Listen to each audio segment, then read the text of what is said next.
একজন তো নবীর শানও ভুল করে ফেলতে পারে, রবের শানও ভুল করতে পারে। যেমন একজন বলে ফেলছে না সাংবাদিকদের ভোট আকর্ষণ করার জন্য যে নবী মানি সংবাদ বাহক, এই অর্থে নবীরাও ছিলেন সাংবাদিক। বলেন নাই?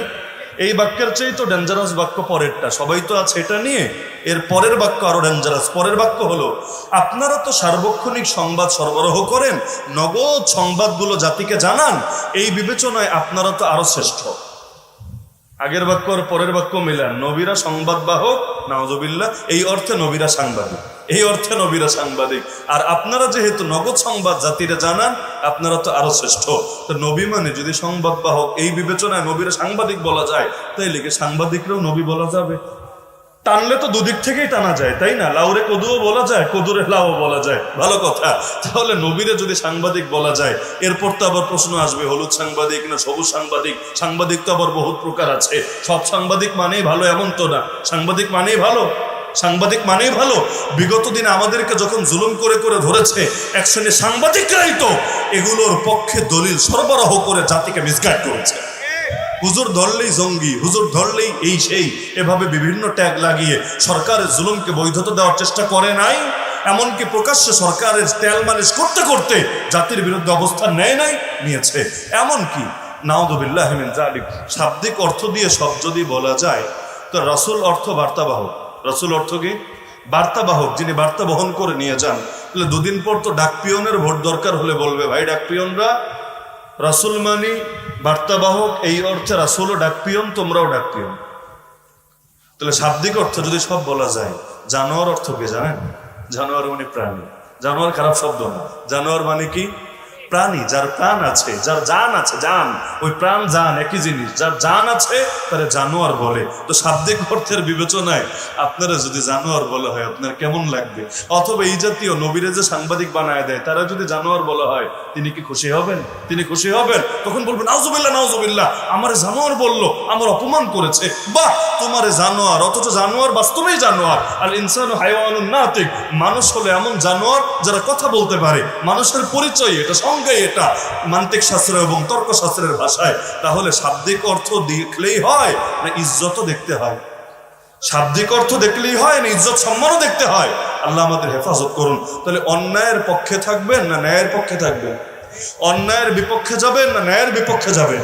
অন্যায় যে করবে আমি তার বিরুদ্ধে অবস্থান নেব। আপনার বাপ শিরিক করলে প্রতিবাদ করেন, আপনার বাপ বেদাত করলে প্রতিবাদ করেন, আপনার এলাকায় গান বাজনার আয়োজন প্রকাশ্যে করলে প্রতিবাদ করেন। আলহামদুলিল্লাহ, সবচাইতে বড় নেয়ামত তো হুর না, সবচাইতে বড় নেয়ামত তো গেলমান না, সবচাইতে বড় নেয়ামত তো নহর না, সবচাইতে বড় নেয়ামত তো নিজেরা সচক্ষে দেখবো আল্লাহ রাব্বুল আলামিনকে। এমনকি সোহবত পাবো নবীজি মুহাম্মদুর রাসূলুল্লাহ সাল্লাল্লাহু আলাইহি ওয়াসাল্লামের, যেই নবীর শহরকেও দেখতে দিলটা বড় বেচাইন। কার ইচ্ছা হয় না মদিনা শরীফে যেতে? কার ইচ্ছা হয় না আল্লাহ নবীর রওজায়ে আতহারের সামনে গিয়ে একটাবার দিল খুলে মন খুলে সালাম দিতে? এমনকি আমি তো মনে করি, আর যদি অফার দেওয়া হতো আল্লাহর পক্ষ থেকে, কে কে আছো তোমরা রাজি যাদের লাশ দাফন হবে মদিনার বুকে, আমার তো ধারণা সবাই হাত তুলতেন। আমার জিন্দেগির স্বপ্ন, আমার মরার পরে আমার লাশটাও দাফন হোক সেই নবীর শহরের পবিত্র মাটিতে। তাহলে সেখানে ডাইরেক্ট নবীর সোহবত পাওয়ার সুযোগ আছে জান্নাতে। তাহলে ওই জান্নাতের মতো বাড়ি যার আছে, সে কিভাবে নিজেকে তিলে তিলে ধ্বংস করতে পারে?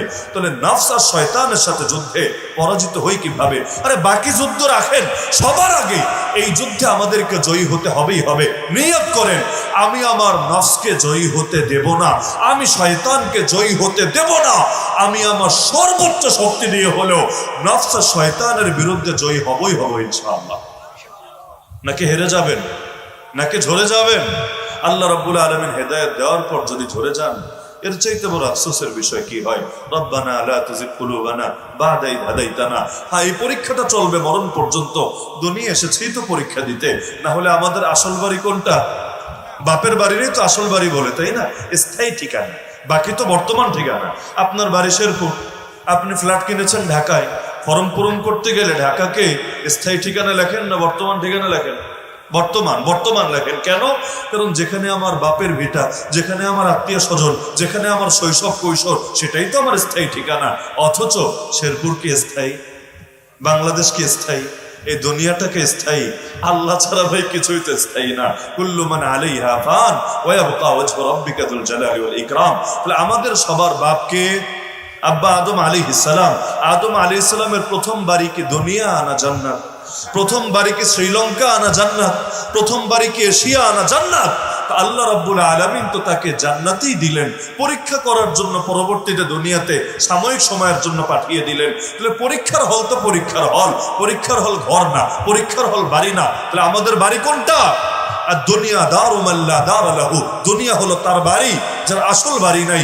ও মালু মাল্লা মাল লাহু, দুনিয়া হলো তার মাল যার আসল মাল নাই। বলে হা ইয়াজমাউ মাল্লা আকল লাহু, শুধু দুনিয়ার জন্য জমা করে তারা যাদের আকল বুদ্ধি বলতে কিছু নাই। এমনকি আমি একটা কথা বলি, কেউ যদি এটা হাসিল করতে পারেন, আমি লিখে দিয়ে যাব আপনি আল্লাহর ওলি হবেনই হবেন ইনশাআল্লাহ। কি জিনিস জানেন? প্রতিটা মুহূর্তে কেউ যদি নিজেকে মৃত্যুর জন্য রেডি রাখতে পারে, ব্যাস, যে এই মুহূর্তে যদি মালাকুল মউত আসে, লাব্বাইক আল্লাহুম্মা লাব্বাইক।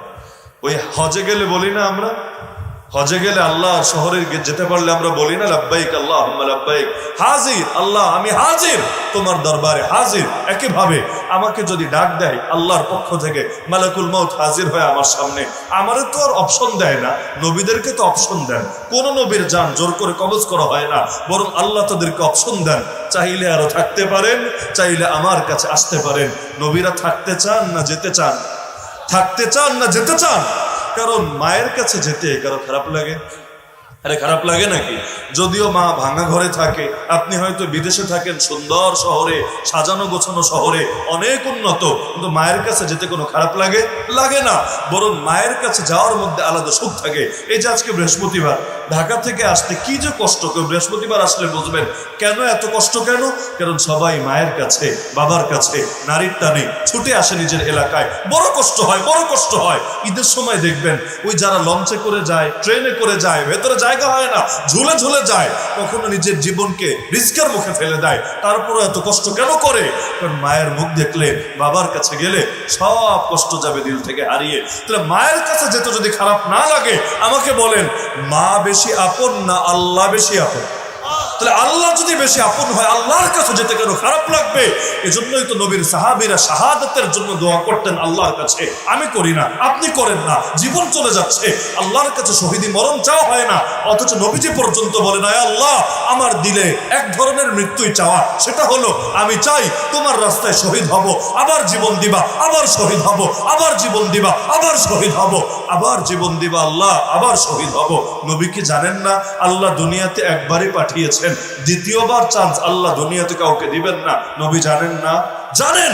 তারপর শাহাদাতের কি পরিমাণ প্রেম থাকলে, কি পরিমাণ মহব্বত থাকলে বারবার শাহাদাতের আকাঙ্ক্ষা আল্লাহর কাছে ব্যক্ত করতে পারেন। এমনকি সবাই জানেন জান্নাতে গেলে আর আসতে চাইবে? আরে আপনারা যদি প্রধানমন্ত্রী বানায় গণভবনে থাকতে দেওয়া হয়, আপনি কি আর ওই দায়িত্ব ছেড়ে এলাকার সাধারণ জীবনে ফিরে আসতে চাইবেন? প্রশ্নই তো আসে না।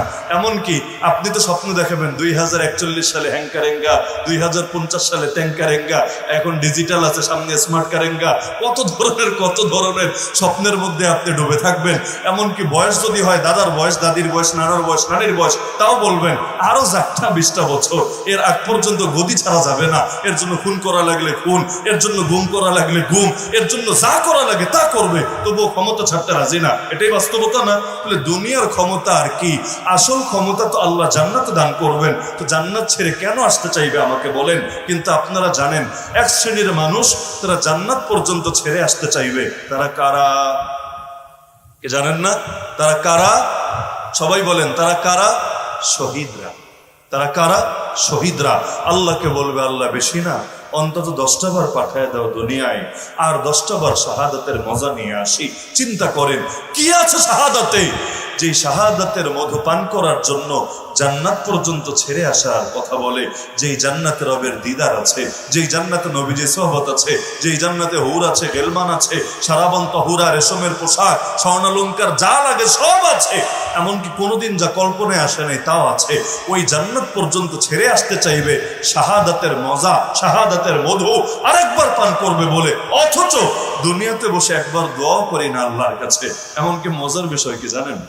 আমরা যদি দোয়ার মধ্যে বলি আয় আল্লাহ আমাদেরকে শাহাদাত নসিব করেন, কখনো কখনো হয়, সব এলাকায় হয় না, সব সময় হয় না। সেটা হলো আগের বাক্যে আমিনের যে ভলিউম ছিল, আবার পরের বাক্য আমিনের যে ভলিউম থাকে, মাঝখানে ভলিউমটা কমে যায়। কমে যায় মানে বুঝলেন? মানুষ টেনশনে পড়ে যায়, হুজুর রে আনলাম এত দূর থেকে, হুজুর কি দোয়া দিল না বদদোয়া দিল, কিছুই তো বুঝলাম। অনেকে ভাবে এটা মনে হয় বদদোয়া, এজন্য আমিনটা পর্যন্ত বলতে সাহস করে না। না হলে জীবনে কয়বার দোয়া করেছেন আল্লাহ শাহাদাত দান করেন, অথচ বুখারী খোলেন, বুখারী সেই বুখারীর মধ্যে আছে ওয়াকাল উমর আল্লাহুম্মা রযুকনি শাহাদাতান ফি সাবিলিক। ওমর রাদিয়াল্লাহু আনহু দোয়া করতেন, হে আল্লাহ আমাকে আপনার রাস্তায় শহীদি মরণ দান করেন।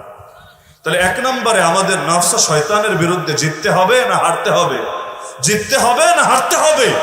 জয়ের সূচনা হোক এক নম্বরে। আমি সবার কাছ থেকে এই আশাটা করছি, সবার কাছ থেকে।